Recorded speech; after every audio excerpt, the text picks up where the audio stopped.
Hello everyone, this is Boricua Binks and welcome back to Let's Play Ace Attorney Trials and Tribulations.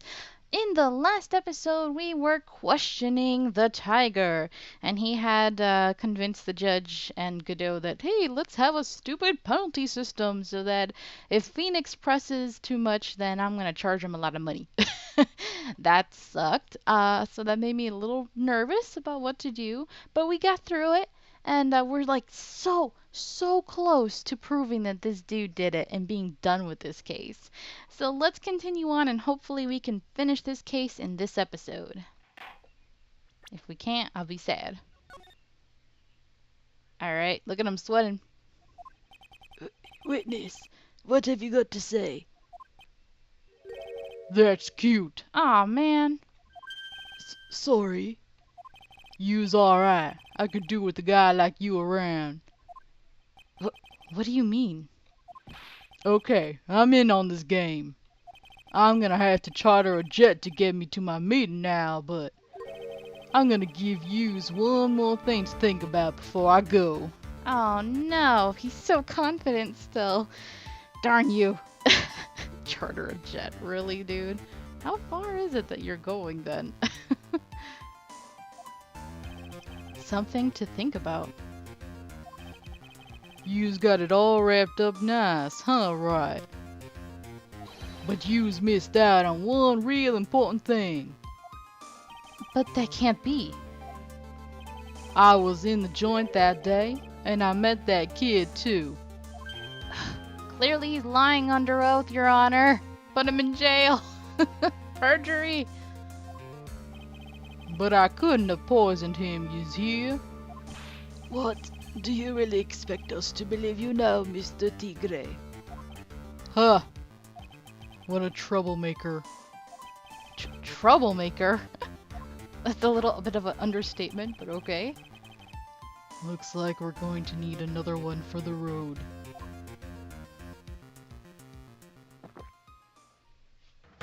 One more steaming cup of hot testimony. Oh, okay. Indeed. Witness, you will explain yourself to the court. I will give you one more chance to testify. What happened that day at Tribulations between yourself and the victim? Come on now. We need to get this dude. I'm sick of him. I'm sick of staring at your orange popsicle looking butt. Yeah, I loaned Elg cash, about $100,000. That day, we was due to have a little chat. The kid had hit his payback date, see? So anyway, he tells me he's got no way to pay up. I'm about to flatten the guy when he starts screaming. Yes, I won $500,000. He got lucky, you know, real lucky. If that waitress hadn't done what she had done, everything would have been over. Oh, I see what he's saying. Yeah, I've seen this in like those crime shows like Law and Order and stuff. When you're a loan shark, it doesn't make sense to kill the person because if they owe you money, how are you going to get the money back from them if they're dead? So basically he's saying if the guy won $500,000, why would he kill him? Because hey, he could pay me back, you know? So that's what he's saying, motive pretty much. Now, I see that the principal amount you loaned to Mr. Allen was $50,000. Yeah, well, you's got the VIG to take into account. Interest builds up fast, you know? That's faster than fast. $100,000 is twice his principal. That's freaking ridiculous. And the repayment deadline was December 3rd, the day of the incident in question. Yeah, he was one lucky kid. He got that $500,000 just in time. So I ain't had no reason to kill the kid. And if I ain't got no motive, you ain't got no case. His motive. He has to have one, but what is it? Alright, let's see what we can prove. Okay. I don't know if the penalty system is still in effect, actually. I have no idea. Yeah, I loaned him about $100,000 cash. Do I have to press? No. That day we was due to have a little chat. Tells me he's got no way to pay up. That's fun, the guy, when he starts screaming. $500,000. He got lucky, you know, real lucky. If that waitress hadn't done what she done, everything would have been over. Let's see. The waitress, you mean? The girl with the glasses in the defendant's chair. Who else could I mean? If she hadn't got in the way, things would have been bada bing bada boom, over and done with. Maybe I should push a little on this. Ask about what Maggie did, or ask how things would have been. Ooh, ask about what Maggie did. I don't know. What exactly are you implying the defendant did? How about you go ask Four Eyes about that $500,000 ticket? She wanted it so bad, she poisoned Elk's coffee. A likely theory. Your word hasn't held water lately, Mr. Tigre. Let's not forget this witness was actually at the scene, Trite. The law don't exactly agree with some of the deals I send down. I couldn't be there when the cops showed up, so I split. I see. Your Honor,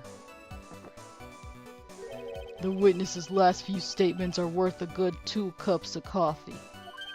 I concur, Mr. Godot.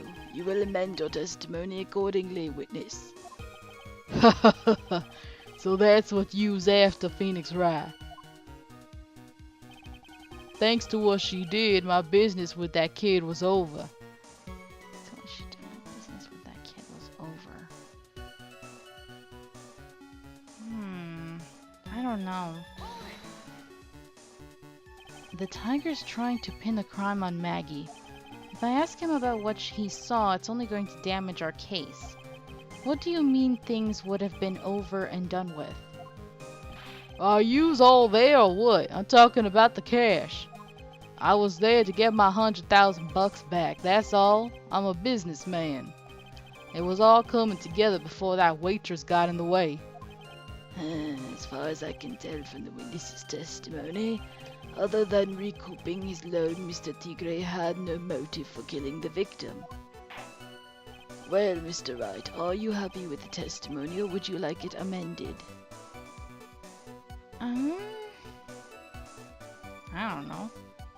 I'm not going to get anywhere with the testimony as it stands. Your Honor, the defense would like the testimony amended. Very well. Witness, you will amend your testimony to reflect your recent statements, please. What is this? I was after the 100,000. I didn't have no other reason to kill the guy. Wait. Wait. No. Where is... What's this? Viola's $1 million bill for cranial surgeon. Aha! There we go. So you just intended to get back the $100,000 Mr. Elg owed you, correct? I loaned the guy the cash, so that's my right. Unfortunately for Mr. Elg, $100,000 wasn't enough to cover it, was it? Huh? About 6 months ago, you were involved in a traffic accident, weren't you? An accident involving a car and a scooter in which a young woman was injured. She was taken to the hospital where she underwent surgery. Ah, he's sweating. Where did yous get all this info? These medical papers document the treatment of the young woman in question. According to these, her operation cost $1 million. Payment for these expenses was due in December of last year and was paid in full. $1 million? A preposterous sum. Someone should sue these HMOs. Indeed. What I was thinking, based on what I know of the medical field, I'm sure her grandfather Bruto Cadaverini, that they could afford uh Excuse me. really good insurance. So why is it that her surgery cost $1 million rather than most of it being covered by insurance? The only thing I could think of is due to the illegitimate or the illegal operations that her grandfather is doing, they couldn't get actual insurance, so they had to pay out of pocket? I don't know. Ha!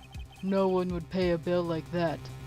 If the medical association got wind of it, the hospital would end up as dead as a morgue. Indeed. But Mr. Tigre had no choice but to pay, because his very life depended on it. Yeah. Order, order, order. You say his life depended on it, Mr. Wright. Indeed it did, simply because the injured woman was none other than Viola Cadaverini. Did you say Cadaverini? Bruto Cadaverini, mob boss in charge of all underworld activities in the city and doting grandfather to his precious Violetta, also known as Viola Cadaverini. Your life was in danger unless you paid compensation to the boss, correct? It makes sense. You were desperate to acquire the $1 million Cadaverini demanded of you. So desperate, in fact, that you decided to sacrifice Glen Elg's life to pay your debt. Order, order, order. What do you say to that, witness? I can't do the growl, I'm sorry. It's a nice little fairy tale trite. But even if the witness did need $1 million, that doesn't tie him to Mr. Elg's murder. Mr. Elg only owed him $100,000 and had no hope of repaying it anyway. Yeah, that guy wasn't worth my spit. I don't think so. In fact, the opposite is true. The opposite. Lending money with no hope of ever seeing repayment would normally be bad for business. But in this case, the very fact that Glen Elg had no way to repay the money is crucial. What? Do you know where you're going with this, Nick? You've got to think outside the box, Maya. Outside the box? It's very straightforward. Mr. Tigre wasn't after the $100,000 at all. It seems you have a logical conclusion for this theory, Mr. Wright. Would you care to share it with us? What exactly was Mr. Tigre after? Now, you gotta think about this. Glen Elg didn't have money, but he did have something else that was very valuable. Look at this, potentially worth millions of dollars. Glen Elg was a programmer, a highly skilled programmer. That skill was the collateral Mr. Elg put up in order to borrow the money. Care to explain how skill can be used as collateral to secure a loan, Trite? He had the skill to create a computer virus, and so he did. A virus known as MC Bomber. A computer virus. What does one of those do? A computer virus is a program that wreaks havoc on the insides of a computer. A computer? What does one of those do? Oh my god, Judge, please. I guess the beard isn't the only part of his honor that is from the Stone Age. Burn. I'll explain it to you later, Your Honor. Right now, this is the important point. A virus like MC Bomber would be worth several $1 million on the black market. Mr. Tigre, you couldn't have cared less about the $100,000, isn't that right? All you cared about was one thing, the virus. Grrr. Yeah. There we go, we're getting him. On the day of the murder, Mr. Tigre's sole intention was to get his hands on this CD. Glen Elg had no way of paying back the $100,000, and Mr. Tigre knew it. But then a miracle happened. The kind that Mr. Tigre would prefer to say never happened. But he can't, neither can I. The lottery win. Exactly. At the 11th hour, Mr. Elg won $500,000 on the lottery, which left Mr. Tigre with no way of getting his hands on the all-important CD, because Glenn would have said, hey, I can actually afford to pay you back just the $100,000. And then Tigre would have been like, well, crap, that doesn't cover the $1 million that I owe. So then he would have been stuck with only $100,000. He would have been screwed. So of course, he was desperate. At least, no legitimate way.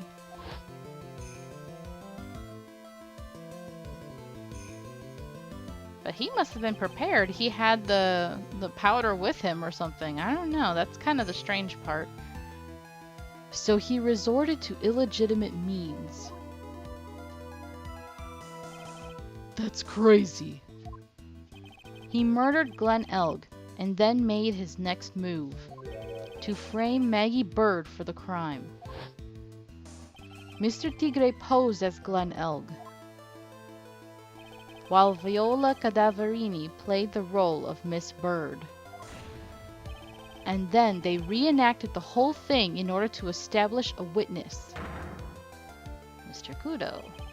The witness being the one we all heard testify yesterday, Mr. Victor Kudo. Like I said, Trite, that's crazy. No one could pull off a stunt like that. For starters, there's no way the chef could have been kept out of it. We already said this, but Mr. Armstrong knew all about it. Have you forgotten already, Mr. Godot?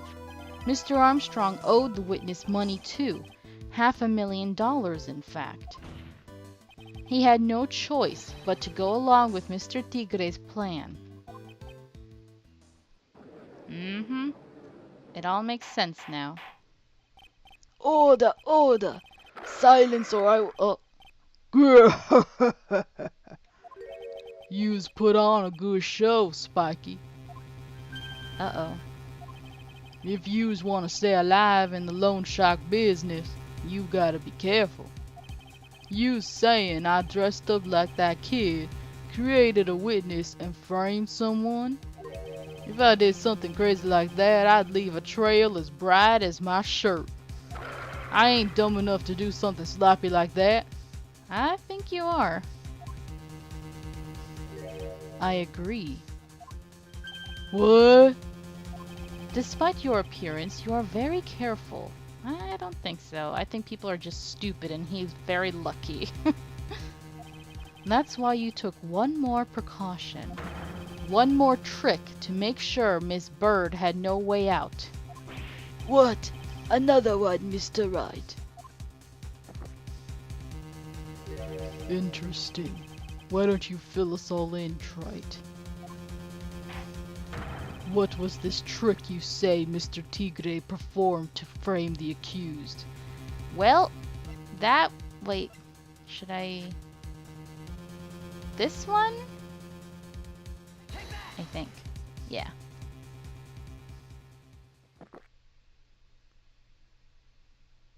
Stop shaking your head. What the? And what's the relevance of that, Trite? It's, just a little intro. Oh, no. An intro into what? That should have worked. It seems all this has been an elaborate trick on the part of the defense. No, that should have worked. It was talking about... Okay, fine. No, wait.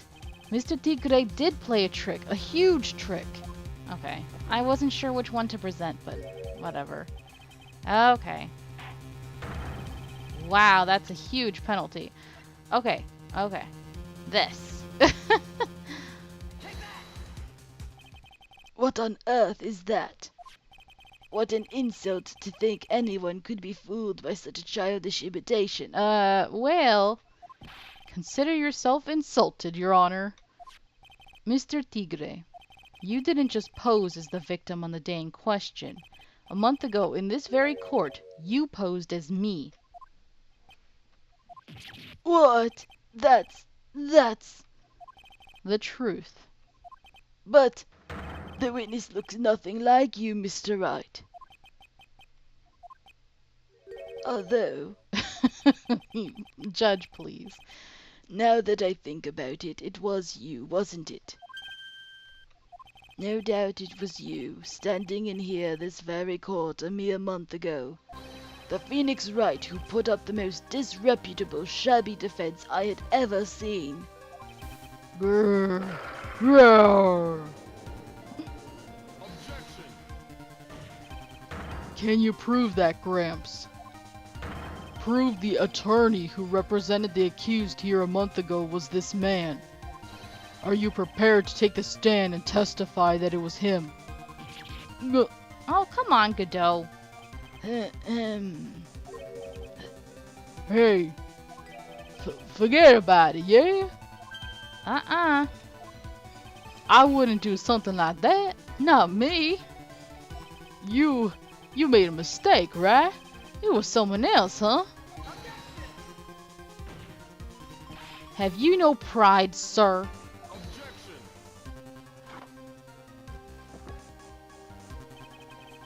This isn't a matter of pride. In case you didn't know, trite, here in court we deal with people's lives. Ugh, yeah, there's no pride when it comes to defending yourself. Mr. Godot is right. Your Honor? Speaking for myself, I am absolutely convinced. The attorney in question was the witness standing before me now. However, I preside over this court as the judge, with the vested power to hand down a verdict. Someone in my position cannot be swayed by a memory without evidence to support it. No, come on.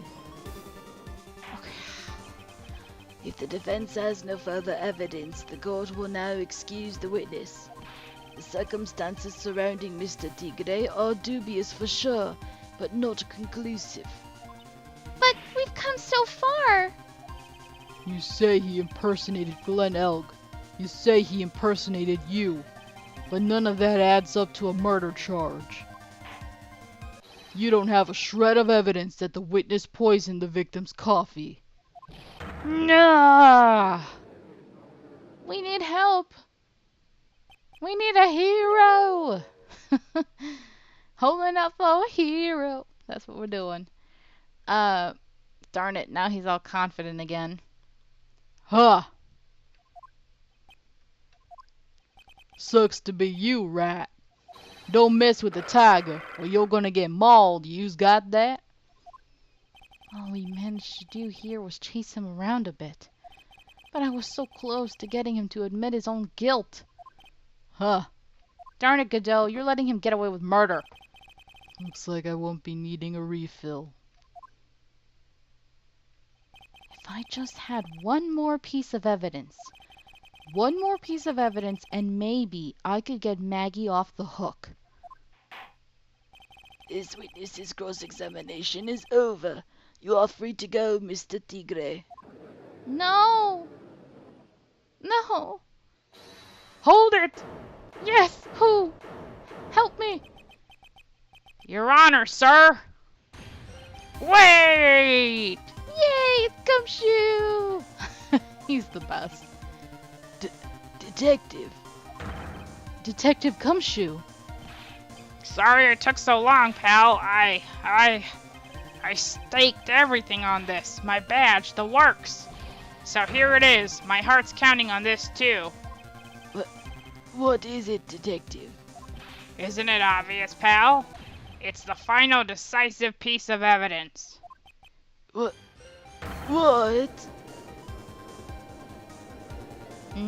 Not sure how we're gonna make this decisive though, now that I'm thinking about it. Oh dear. Oh, I guess we were able to go into a recess. Well, I hate to do this, you guys, but actually I have to call an end to this episode. So it looks like we'll have to finish this case in the next one. We're almost there, guys. Hang in there. Thank you so much for watching. I hope you're enjoying this, and until next time, have a nice day. Bye-bye.